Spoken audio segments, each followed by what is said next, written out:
All right, we're going to keep looking at how to solve and find missing sides or angles on oblique triangles. Remember, oblique are triangles without right angles.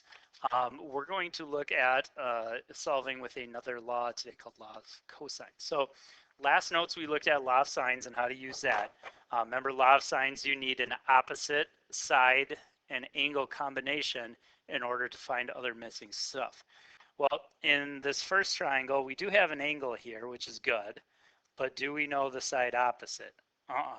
And since we don't know these other two angles, this one's not going to be solvable because you need at least one match of opposite sides and angles. So this triangle right here is not solvable by law of sines. And our other triangle on the bottom, we have all three sides, but we're not given any angle. So this one definitely is not solvable with law of sines either because you need at least one angle to be able to do that. So can these be solved? Yes. We said last time, as long as you know three parts, which we do have here, they're solvable, but we're going to have to use a different law. And this one's law of cosines, not law of sines. Law of cosines, there's three variations as you see here. Don't worry about trying to memorize all of them because they're all similar format depending on what you're trying to solve. I'm going to actually use this bottom one to look at to help you guys kind of remember it. This part, if I take this off, should look pretty familiar to you. A squared plus B squared equals C squared. Good old Pythagorean theorem, right? So that part is the opening part. And then after that, what we have is minus 2AB. So whatever these two sides are, you're going to use those same two sides again, times cosine of the angle that's opposite the only thing on the left. So all these other variations you see up top, just you're switching which side you're solving for, and that switches what angle you're using at the end. But the format's the same all the way through. And we want to use this when you either know all three sides and no angles, or you have a side angle side combination on your triangle.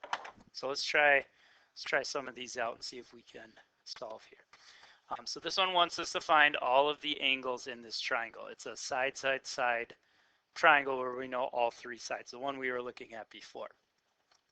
So what we're going to have to do is solve and try to figure out one of our angles here. I would suggest always finding the largest angle first. So our largest angle here is going to be angle A because that's across from the largest side here. So what we're going to do here, since we're using or finding angle A, I want to start with side A, put the other two sides squared, just like A squared plus B squared equals C squared, minus 2, and then we repeat these two sides, BC, times cosine of the angle opposite our starting one. All right, so that's what we're going to work with to start here. Now I'm going to fill in what we know. So we know side A is 9. We know side B here, opposite B is 5. And the side opposite C is 8. Now I got those same two here, 5 and 8, times cosine. And the angle we're going to find first is A because that's the largest one. So now we're going to go through and solve for that.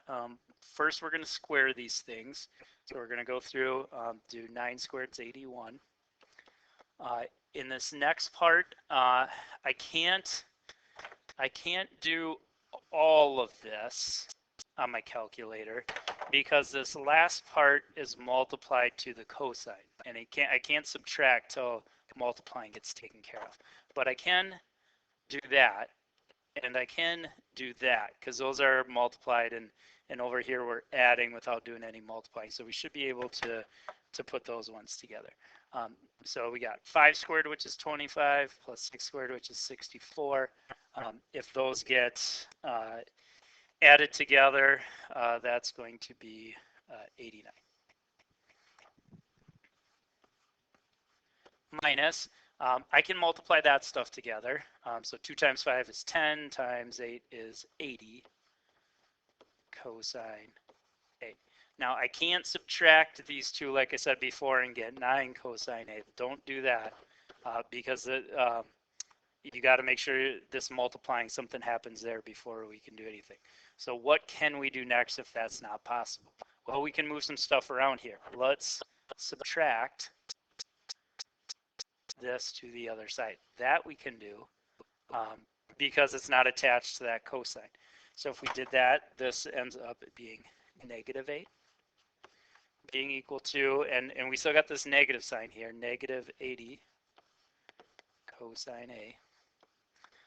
Now we want to try to solve for angle A, so let's divide since we got it, that negative 80 is being multiplied, so let's divide here.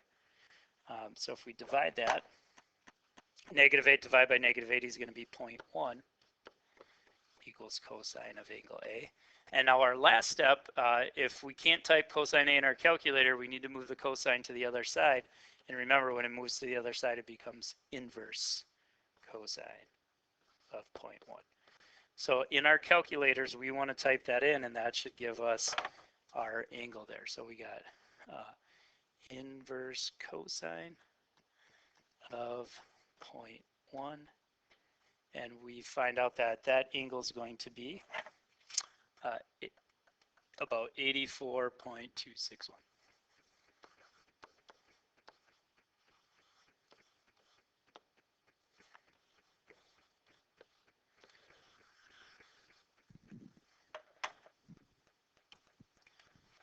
All right, once we have one angle, now we need the other two because they want us to find all of the angles. If your one angle that you get becomes over 90, if it's bigger than 90, then using law of sines would be very useful to use, and you could use law of sines and then subtract from 180 to get the third angle. Because our angle is not bigger than 90, we could run into the case where our second angle has possibilities, and so we would possibly get the wrong angle and not know if we have to subtract from 180 or not. So well, let's in order to not have to guess and check, continue to use law of cosines to find the second angle. If your biggest angle is over 90, then yeah, you can use law of sines, which is a little bit easier to do. So we're going to continue using law of cosine now to find the other angles. Let's go with the next biggest. Looks like C is the next biggest. So if we set this up to find C, we got little c squared equals a squared plus b squared minus 2, same two sides, AB times cosine of angle C.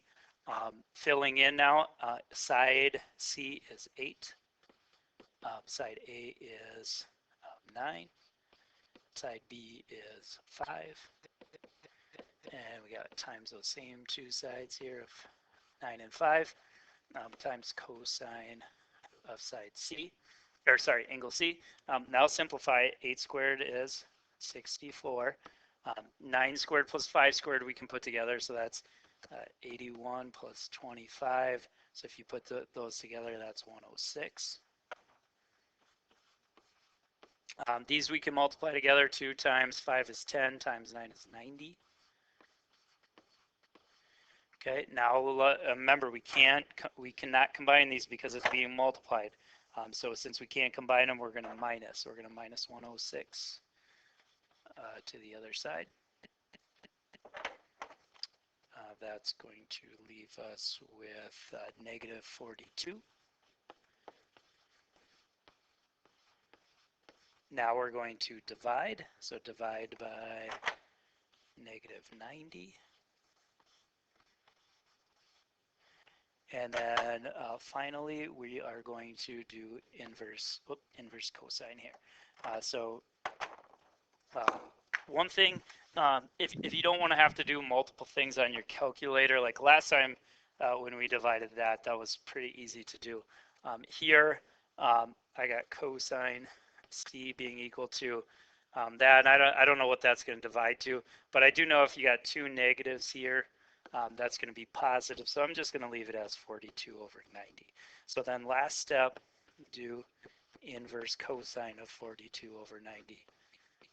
And that should give us our angle for C. So put that in your calculator. Inverse cosine of 42 over 90. And we get that this angle comes out to be about 62.182.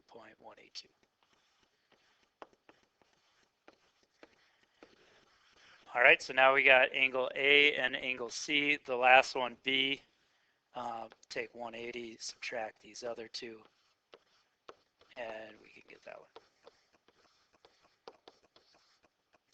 one. So that's just put it in your calculator, see what you get. The last one should come out to be about 33.557 degrees. And there you got it. And it should follow kind of how we talked about. Remember, we found the biggest one first, and then I found the next biggest, and the next biggest. And yeah, our angles are in that same order, so it looks like we did it correctly there. All right, the next one, this one, we are given an angle to start with, and we want to find the missing stuff here, the missing side and the other two missing angles. Let's start with that missing side. We're going to need to find that first here. So to find the missing side, we're going to start with c squared, meaning a squared plus b squared goes next, minus 2 times those same 2 times cosine of the angle opposite the one here, which is c. And that's good because we do know that angle here. So now let's fill in what we know. We don't know c. A and b we do know. The angle or the side across from angle A is 8, and the one across from B is 11. Got those same two here, 8 and 11. And cosine, and we do know angle C is 37 degrees. This one's kind of nice. Everything now on this side of the equal sign, we know there's no variables. So you can just go and put all that in your calculator at once here. So we can type in 8 squared plus 11 squared minus 2 times 8 times 11, and then times cosine of 37 degrees. And we can just put all that in at once and get this. So this is going to equal about 44 something here. Last step now, I would just keep all this in your calculator. And the last step, we're going to need to square root that because we got c squared here. So if you square root both sides, now you can get how big side c is going to be here. So on your calculator to do that, do your square root. And then the easiest way to try to stay as exact as possible, if you hit up and then hit enter, it'll copy and paste that number in. So we can try to keep as many numbers as possible there. So it looks like side C comes out to be a length of 6.666, which on our picture looks like it makes sense because it appears that that's the shortest side. Okay, so now we want to find the last two angles. If you have a known angle that's bigger than 90, you could use law of sines. We don't, however. Our one angle we know is only 37 degrees. We don't want to get in that ambiguous situation of if we use law of sines, is that the actual angle or do you need a supplement? So we need to continue using law of cosines here. Let's find this biggest angle, which would be B. So we're going to do B squared equals A squared plus C squared minus 2AC times cosine of the angle opposite the one here, big B. So let's fill in what we know again. Side B is 11, A is 8. C we just found out now, that's 6.666 squared minus A is 11 and 6.666 again. Cosine of B. All right, now we want to solve for that. So on your calculator, we should be able to figure out this part.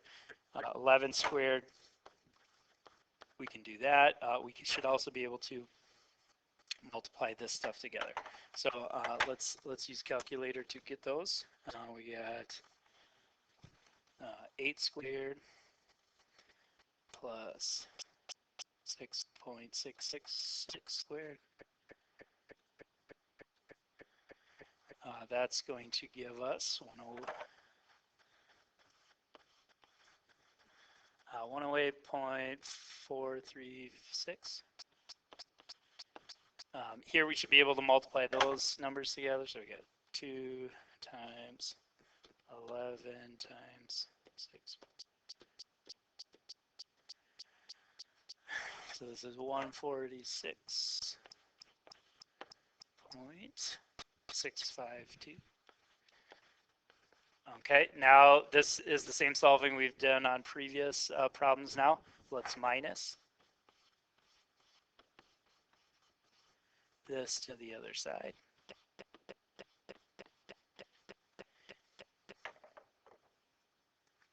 That's going to leave us here with 12.564.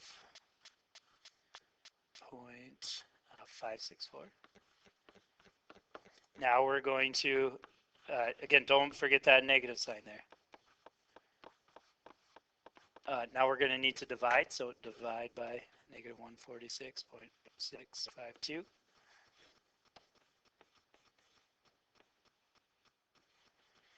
And then the last step, once we have that, we're going to do inverse cosine to solve. So we're going to do inverse cosine of whatever this comes out to be, and that should be our angle for angle B. So this is now use calculator to find that. So we'll jump on our calculator here, inverse cosine of 12 divided by negative.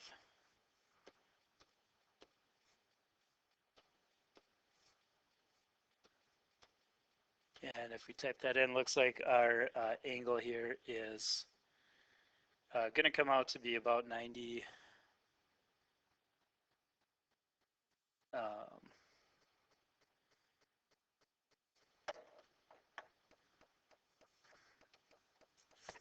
Whoops, I kind of noticed I made a mistake here when I was writing this in. Because we were using 8 and 6.66 here, this number should have been an 8, not a 11, which changes a few things here. So this number should have came out to be 106.656, and then that should also be the number here and here. All right, so let's try this one more time here, and we should get the answer.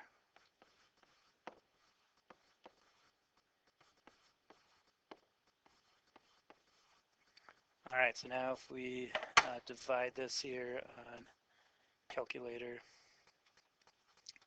do inverse cosine of 12.546 divided by our correct number here of negative 106.656. We come out with an angle of 96.756. That should be our angle for B there.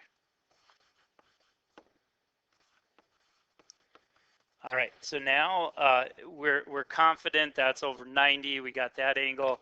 We also had angle, the angle given to us of 37. So now we can find our last angle here of angle A. So angle A should be 180 minus the 37 that was given to us minus the angle we just found. And angle A is going to be about 46.235.